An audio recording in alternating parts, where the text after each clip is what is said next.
मालिक को प्रणाम। आज का विषय है कंपन, ध्वनि और प्रतीक। जो कुछ नीचे आया या उतरा बढ़कर फैल गया, जो कुछ दिखाई पड़ा या महसूस हुआ, उसकी दशा ऐसी हो गई जैसे पानी से भरे बर्तन की अवस्था होती है, जिसमें से छलकते ही पानी अधिकाधिक स्थान में फैल जाता है। आदि काल में तो इस सैलाब को हाथ में लेने के लिए ऋषि लोग आगे आ गए, चूँकि उनका ध्यान इधर ही था। उनमें तब तक कोई संस्कार नहीं था। जो चीज़ जिस तरह जाहिर हुई उसी तरह उनकी जानकारी में आ गई। कुछ लोगों का ध्यान उस ठोस चीज़ की तरफ गया जिसका फैलाव बढ़ गया था, और कुछ की नज़र उस पर पड़ी जो धार की तरह थी, लेकिन जिसमें छितराव कम था। ये ठोस चीज़ें वह थीं जो हर किसी की ज़रूरत के लिए आवश्यक थीं। इसलिए लोग उस तरफ गए और अधिक सूक्ष्म चीज़ों को सूक्ष्मदर्शी ऋषियों के लिए छोड़ दिया।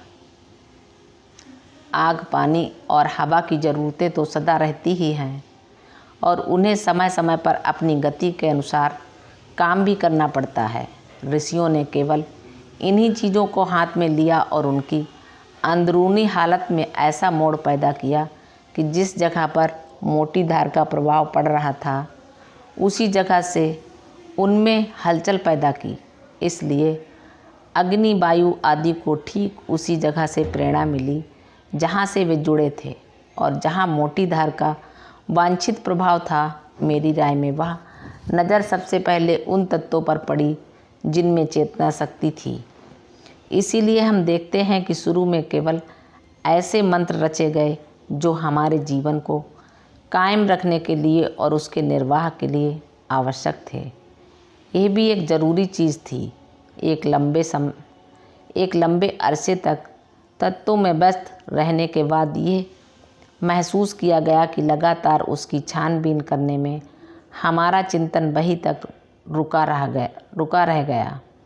इसके आगे उन्होंने मूल धारा पर, जिसे अध्यात्म कहा जाएगा, चिंतन शुरू किया, जिसके परिणाम स्वरूप उपनिषद आए। इससे क्या ये नतीजा नहीं निकलता कि विकास का रूप हर हाल में कायम रहा, और ये बौद्धिक प्रयास का इतिहास बन गया है। ऊपर लिखी गई बातें केवल भूमिका में कही गई बातें हैं, जिसे आप एक अनपढ़ का उद्गार कह सकते हैं, या उसके मानसिक चिंतन का फल, या उसके अपरिक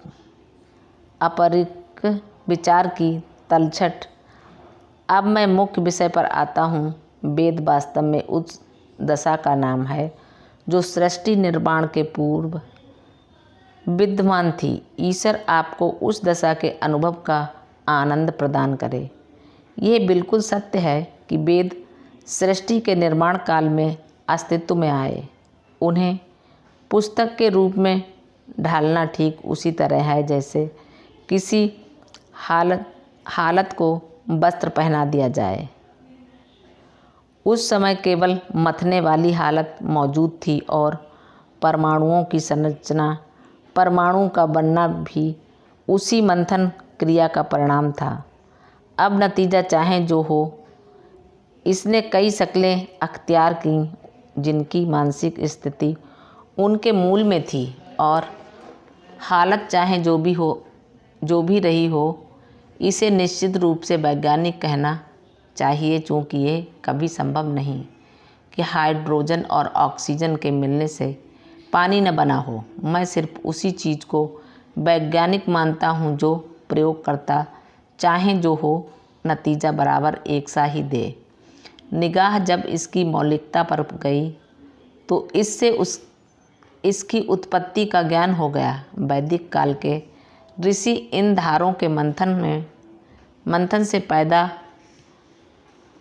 मध्यम आवाज़ को आधार मानकर उसकी खोज में लगे रहे। जिसकी यह आवाज़ थी, श्रृंगदेव के शुरू के हिस्से के मंत्रों के जिन अंशों को मैंने पढ़ते सुना है, उनसे यही जाहिर होता है कि श्रृंगदेव में इसी शब्द का उपयोग किया गया है।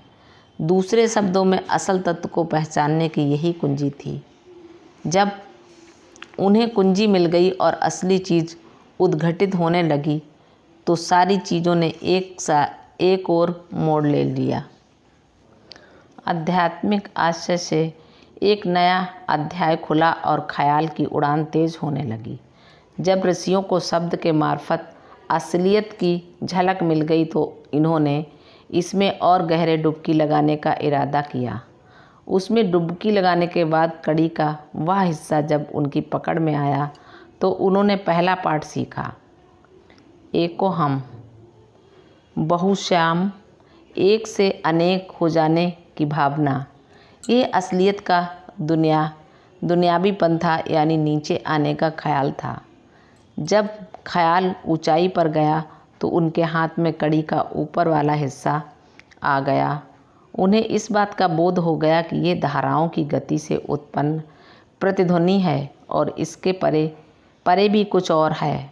खोज आगे जारी रही और एको हम बहुश्याम के इस ख्याल से आगे गई, अर्थात दुनियावीपन त्याग दिया गया। दूसरे शब्दों में कहा जा सकता है कि असली चीज़ का स्थूल रूप जो हमारे सामने था छिप गया और हमारी उछाल उसके आगे शुरू हुई। फिर दैत्य का विचार भी, जिसमें ये शंका निहित थी कि इसकी सीमा क्या हो सकती है, बुदबुदाने लगा। उसने स्व को तौला और इस पर गहराई से चिंतन किया। गहराई से तौलने पर मालूम हुआ कि इंसानी फितरत के कारण ही हम अपने आप को तौलते आ रहे हैं। जब हमें पूरी तरह से ये समझ में आ गया तब हमारा स्वभाव और ख्याल उस असली चीज़ से जुड़ गए जो हम में जमी हुई है। ये ऐसा ही हुआ जैसे ख्याल धारा में तैरने लगा।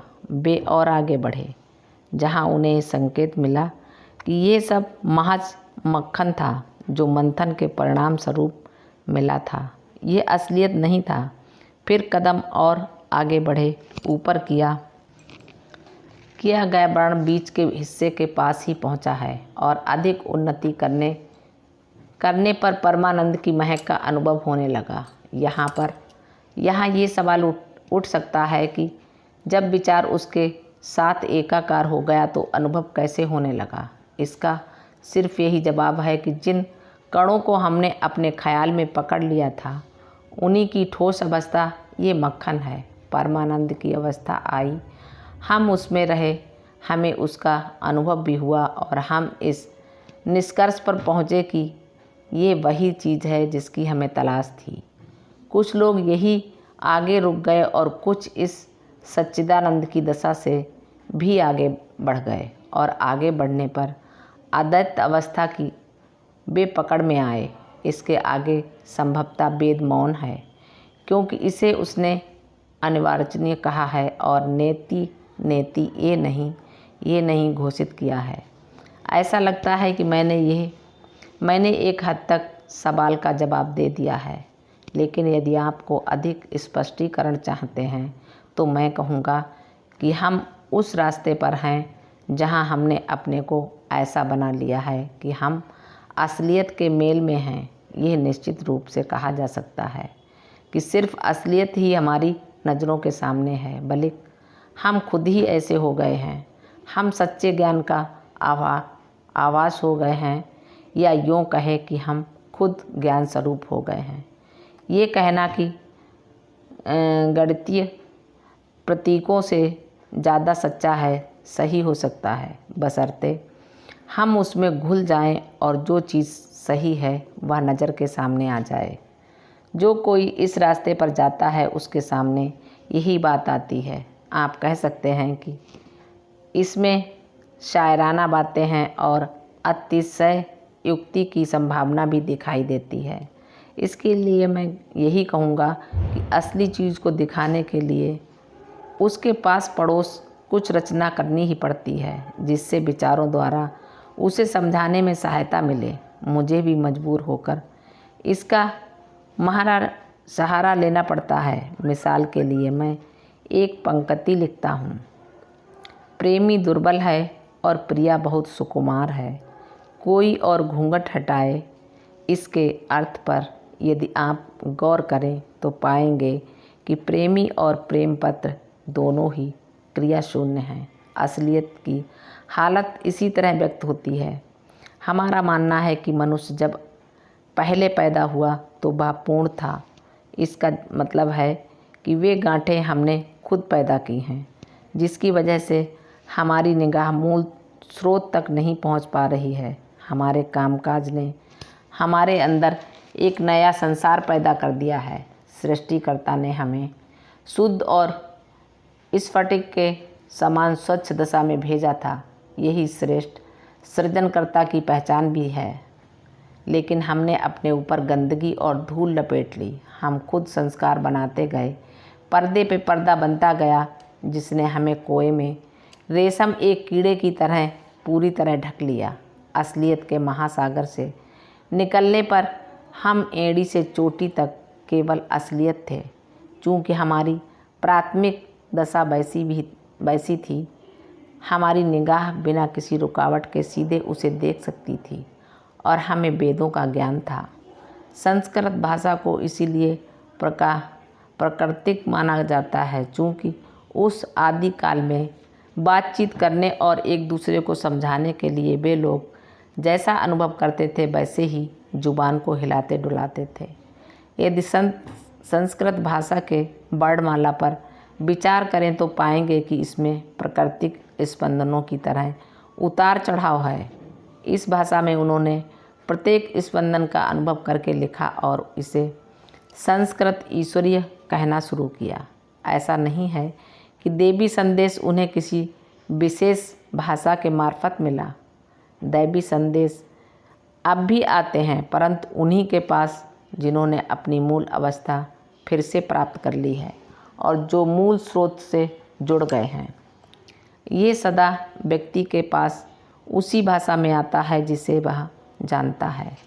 वह मन में कौंधती है और उन शब्दों के मार्फत जिन्हें उसने सीखा है उसे उसका पता चलता है। स्वामी विवेकानंद का कहना था कि देवी संदेश अधिकतर कविता के रूप में प्रकट होते हैं, लेकिन ऐसा नहीं है। एक सच्चे जिज्ञासु को अपने पास पड़ोस की चीज़ों में फंसकर असलियत को खोना नहीं चाहिए। पास पड़ोस उस चीज़ की ओर इशारा करते हैं जो उनसे जुड़ी होती हैं, जैसे धुआं उस आग की ओर इशारा करता है जिसका वह धुआं है। मालिक को प्रणाम। सभी अभ्यासी भाई बहनों को नमस्कार। धन्यवाद।